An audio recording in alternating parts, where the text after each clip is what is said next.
তোমাদের সামনে আবারও হাজির হলাম নতুন একটি ভিডিও নিয়ে। আজ আমি আর আমার ননদ অনেক বছর পর একসাথে সোজা চলে গেলাম ইমোশনাল ক্যাফে। সেখানে খাওয়া দাওয়া শুরু করলাম।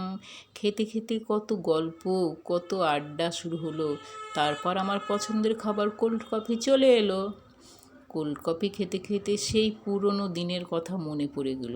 দুজনে কত না কত জায়গায় ঘুরেছি, খেয়েছি, হাসি ঠাট্টা করেছি। সবাই আমাদের দেখে হিংসা করত আর বলতো ননদ ভাবির এত মিল, কোথায় গেল এতদিন পর। আবারও আমরা একসাথে হলাম সেই ননদ ভাবি। সবাইকে দেখিয়ে দিলাম যে আমরা এখনও এক আছি, একসাথে থাকবো ইনশাল্লাহ।